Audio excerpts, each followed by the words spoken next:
Well, hello, everybody, and welcome to the Talk of the Town with me, Lynn About Town, Lynn Positin, and I am here on behalf of Consumer Energy Solutions in Clearwater. We sponsor the show. My lovely boss, Patrick Clouden, believes that the community should be represented, should be supported, should be helped, especially children. And so I am the Director of Community Relations for CES, and I go out and I participate in as many things as I can, and it has definitely grown. But it's important, and if business, we believe, if business took responsibility and showed up and helped, then we could really start tackling community problems. And so that is why I do that. And then the radio show is just an arm of that, to be able to tell of the good people, good guys, and good news that is going on. So today I have a special guest in studio. His name is Neil Brickfield.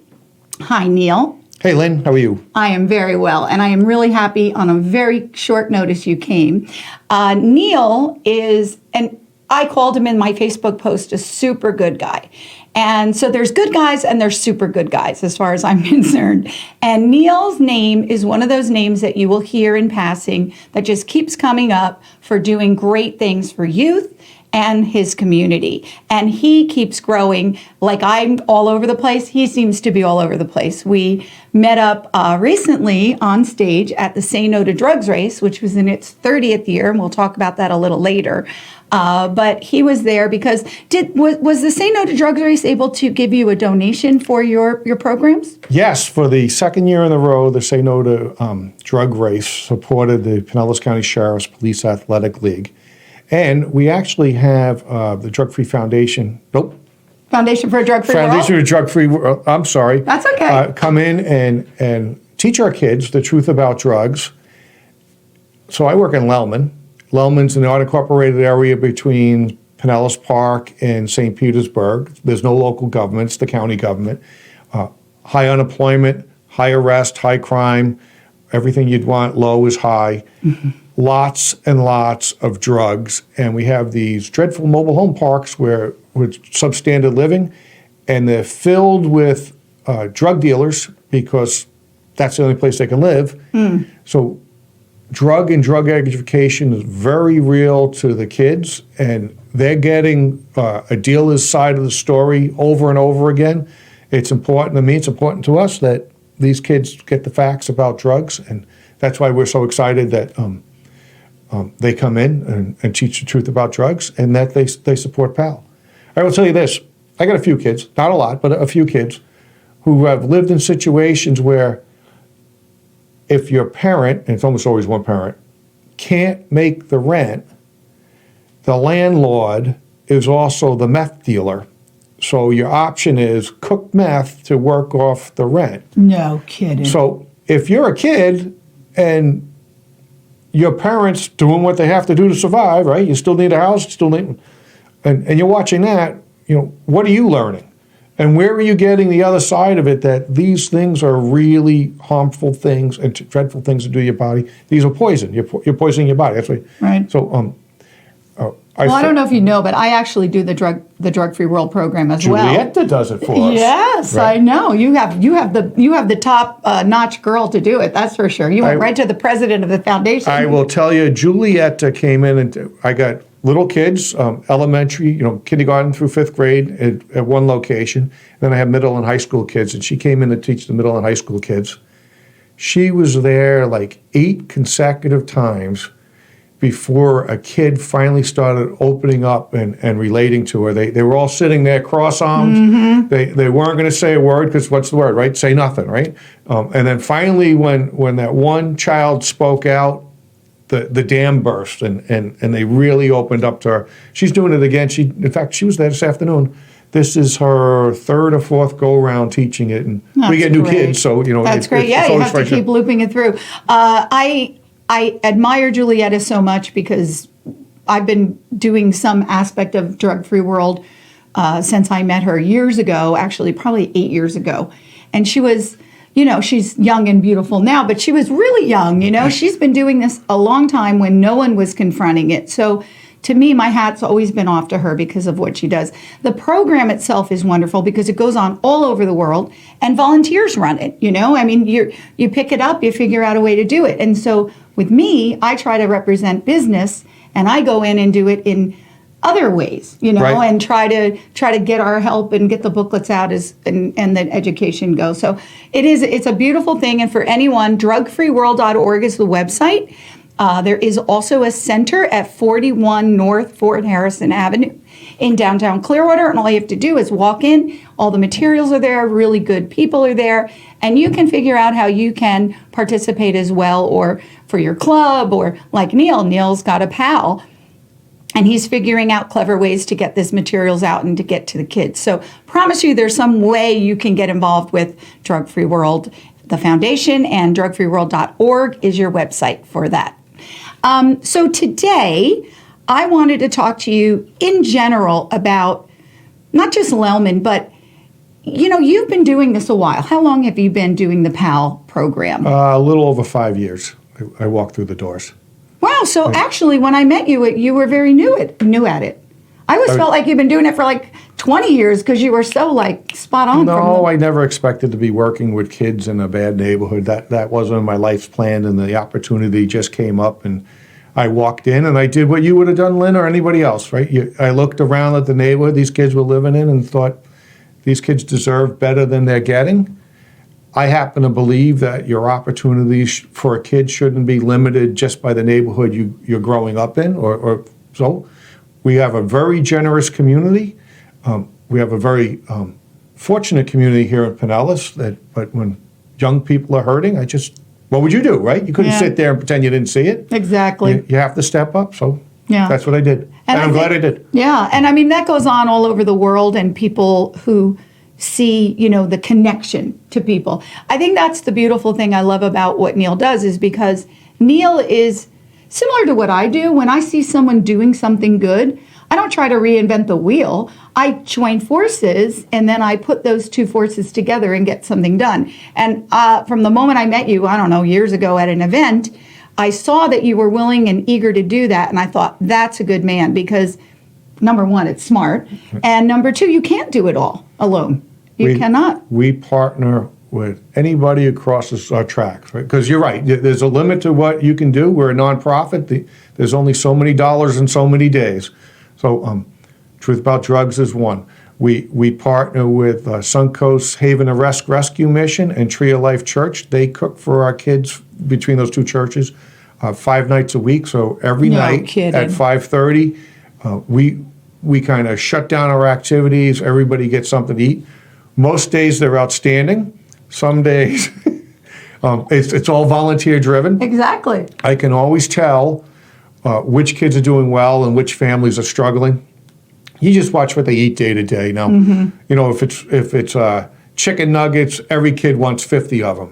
That's not a good gauge. But when it's macaroni and cheese and you see a kid really loading up his plate or her plate or taking it home with them, things are a little tight at home. And then when you see the kid look at it and say, oh, I don't want that. That means things are going pretty good at home, right? Exactly. They have choices. So I pay attention to that, and that's one way that my staff, I have a terrific staff, very passionate, get to flag what's going on with these kids' lives and open up those conversations. So now I've heard, and I didn't used to, again, similar to when you don't have a need, you don't know that something is going on. When I started to get involved with, let's say, Nourish to Flourish, and I found out what they did, and I realized the statistics of what happens over the summer when school is out, because at least with our government, we supply school meals to kids, you know, through governmental money. Right. But when the summer comes,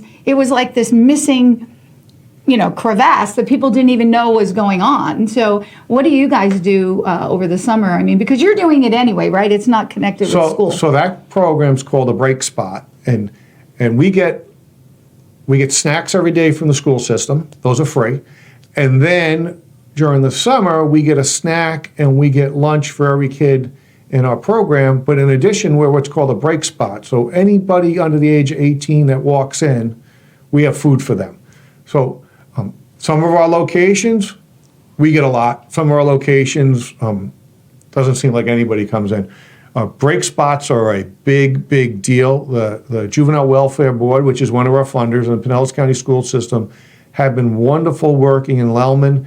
They've really put their creative hat on. They bring their, think like a Good Humor truck. It's like a mobile truck, like the old ice cream trucks.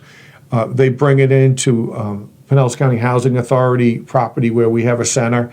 And not only the kids in our program, but any kid that's in those apartment complexes that come and get the food. They bring it into mobile home parks. They bring it into libraries. They've really, really been creative about all the places they can go just to make sure kids get something to eat. And the truth is, not every stop's bringing 50 kids. Some stops, it's 2 or 3 kids, and that's it. And then you think, well, why bother? Well, that's 3 kids every day that have something to eat. That's right. And it's just like when I was a kid. Sometime my mom was away, and I was expected to fend for my own. It's usually moms they're living with. They're frequently at work, and they don't have a lot of places to put their kids. So I don't want my children cooking. You know, it's funny. I was just thinking, and you'll explain it, but the PAL building that I'm referring to in South Plainfield, New Jersey, where I grew up, my twin sisters were younger than me, and they were very sports inclined. And then through the parking lot, then there was the community pool. So we were 7 kids, and they used to hang out there a lot. And then some of the lifeguards or the coaches would drive them home. It became like a very much needed thing. And even though we had a good family, that support was something that it was not going to come from my mom, who was just trying to keep everybody clothed and in our school uniforms and, socks darned. They darned socks back then. Yeah. And, so that wasn't happening. And she didn't drive until I was in high school. Oh, my goodness. Yeah, I know. It sounds like I'm Little House on the Prairie, but actually not. She did not drive till I was well, I'm older than I look. But no, so the PAL on the sports end, so what do you guys do in terms of activities to keep these bored, especially over the summer? My goodness. Okay, so first of all, you should know that I'm the 6th of 7 children in my household, and another thing in common. By the time my mother got us all out to what we were doing with the only car we owned and collected us all, that was a day. And it was very rare that my parents saw a game that I played in because they were too busy chauffeuring everybody else around. Exactly. Yeah, you know that feeling. Absolutely. So PAL really does 3 things. Now, you should know PAL's a national organization. We're a local chapter. Every chapter defines how they work. So we're all police athletic leagues. We do athletics. We'll have a basketball team, a flag football team, a volleyball, dodgeball team, and co-ed teams. We'll do all that. That's really just a small portion of what we do. Sure. So we do 3 main things. We feed the kids every day, which I spoke about. We do academic help, and I know every kid that comes to PAL is going to play professional sports, because they all tell me. But just in case, we're going to... just a little education to fall back on, Exactly. And then the third one, the biggest piece, is our mentoring program. And we take the mentoring, the listening to them, the talking to the kids. You'll tell your mom some things, but there's lots of things you're just not going to discuss with your mom. My staff tends to be, not all, but most of them are under 25. That's by design. I got if you see me on Facebook, I got pretty gray hair. 13-year-old boys aren't opening up to Coach Neal. But 13-year-old boys will open up to 20-year-old Coach Austin because they can relate. They don't see them as an older authority figure. So the mentoring, the talking, the guiding, the broadening horizons, those are all big things for us. Our summer programs, lot of first-time things. Now, I know we live on a peninsula surrounded by money. Money, I'm a fundraiser too. Surrounded by water, and we have the #1 municipal beach in the world right here at Clearwater Beach, and we have 2 of the top 5 beaches in the world on Honeymoon Island and Terra Verde. But I can't tell you how many of our children we have taken to the beach, and it's the first time they've ever been to the beach, over and over and over again. And think about it.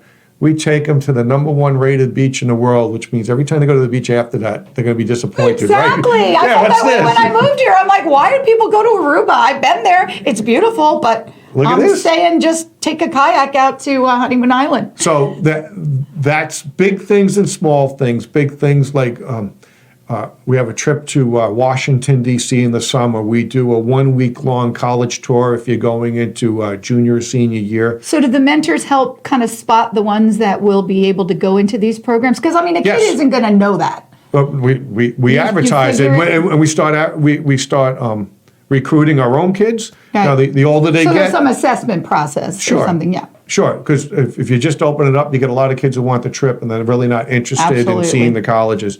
We partner with Operation Graduation, which is United Way, and the City of Clearwater Police Department for some of those kids, the Bowley Center, the Juvenile Welfare Board, PAL, and some others. I'm sorry, I'm forgetting. No, it's okay. We take anywhere from 30 to 45 kids around the state of Florida for a week, 10 colleges over 5 days, 4 different hotels. It's a life-changing trip for one of these kids. Some of these kids have never really been out of their neighborhood, and we just want to spark that, right? You got Yeah. the brains, you got Yeah. the smarts. We want them to stand on the campus of University of Central Florida and say, I can see myself going to this school. Absolutely. And get them motivated. And you know, when you said that, it reminded me one time I volunteered as a tutor at the Community Learning Center, which is right up the road. And it was with our Scholar Athlete program. So we had these students that were very promising, had been offered some, but they didn't have the academics. Right. So we were like, this is crazy, because most of these kids, that's all they thought was their way out, was the NFL. And so then when you're like, buddy, you have got to patch this up. So anyway, I started doing it. And one of the things I spotted was the blank look. And one of the sentences, this was a high school kid, I realized it had the word picnic in it. The boy did not know what a picnic was. Well, if you've never he had been on a never picnic. been on a picnic. And I went in the bathroom and I started to cry, because I was like, oh my goodness. Like, once you start delving in, you really, right? I mean, Right. what are some of the hardest situations you've seen? Because here's the thing, folks. I want everyone to understand that a little knowledge is better than nothing. And if you leave here today on the Facebook show or hear on the radio, and you look up Neil's group either on Facebook, or how do they find you? PinellasPal.com. PinellasPal.com. And that's PAL, PinellasPal.com. So now, obviously, all these wonderful programs he's talking about need funding. If you felt like you had a $20 to spare, I'm sure that you look at this man, he is going to put it in the right place. So I want to leave you with that. The other thing is that there's all different ways you can help. So if it's not money, I'm sure young people with the mentoring, Neil would be happy to have you. Can I just say that if anyone wants to show up? Just can't show up. You got to show up, fill out an application, get a level 2 background check. That's required by the state of Florida. Okay. Assuming you're not an axe murderer, then you're welcome to come in and mentor.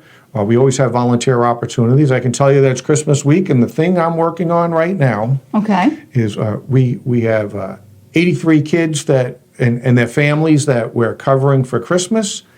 Our last goal is to buy real basic things for these kids. Okay. Socks, underwear, sweatpants, sweatshirts. It's been cold lately, so you want something warm to sleep in. Toothbrush and toothpaste. I think of those 83 kids, I think we have over 60, 65 of them covered. So we're closing in on the last 20.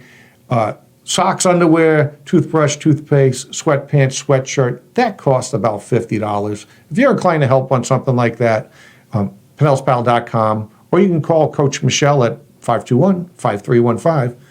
But you asked me some of the difficult situations. Yeah. Just because I want people to get the significance of it. It is not a light thing. It's not just let's just make Christmas over the top for these kids. He just said sweatpants, sweatshirts, socks, T-shirts. These are necessities. Right. So the hardest thing for me is this. You're dealing with kids every day, and people hear police and they think I have bad kids. It's quite the opposite. I have really good kids in a tough neighborhood, some of them living very tough lives, and you're trying to help them get out of that community. And the number one way to do that is through an education. And sometimes you have somebody and they appear in every way not to be struggling, and you learn they are struggling. And one of the programs we did this summer was I had met a professional poet. So we had them come in and work with our older kids and work with our younger kids. And I have a short poem I'd like to read you. Yeah, please do. So this is called I Wish. And what we said to the elementary school kids is, you can wish for things. I want a bicycle. I want a toy truck. I want a toy doll. But you can wish for other things. I'd like to spend more time with my cousin or something like that. And we asked them to write a poem. They learned how to write poems about the other things they wish for. So this is from a young lady at PAL, 7 years old.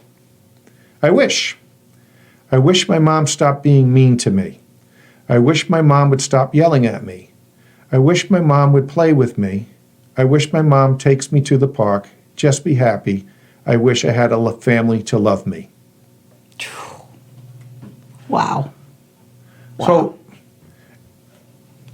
just like you, that was a very emotional day, and we had 24 of those poems come in, and one was tougher than the next. You start thinking, these kids just need someone to pay attention to them, right? And care enough to be and there. Care enough. And it's not that they have bad parents. It's hard to be poor. It's expensive to be poor. And there's a lot of mental illness and there's a lot of addiction that goes with being in Lellman. Lynn, you're a high-performing adult. Not everybody's a high-performing adult, and you still have the same struggles. That's right. And when you're struggling to get through the day and raise a child, not everything gets done, and it can lead to a child feeling like that. So it's our goal. We got those poems, staff meeting, all of us, that we are going to make sure these kids know that we care about them and their lives and their hopes and their dreams.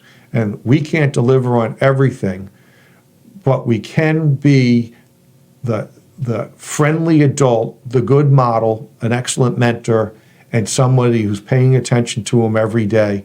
Something as simple as saying hello and using the child's name when they come in.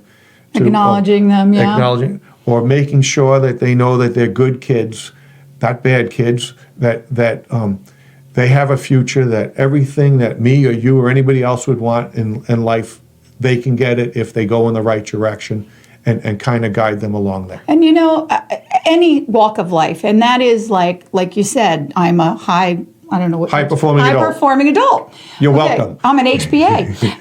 But here's the thing. I have struggles as well. They're not the same as someone else's, but I know that when that emergency or that lack of security, I'll use that for a term, right. Whether it's lack of financial security, lack of, I don't know what I'm going to do. I have 3 things to do at once. When that pressure starts coming on, I feel it. And I am high performing, but I can only imagine how overwhelming that is when it's the simplest of food for my kid, medicine for my kid. I mean, when I heard what this antibiotic for my ear cost, it was $300 for a bottle of drops. And I was like, people cannot do that. I'm having a hard time. I don't want to come up with that this week. It's Christmas. So you just do it without, right? If you don't have it, you do without. You do without, or you do desperate measures. So I think the security of the PAL being there and all these programs is worth $1 zillion to these kids, because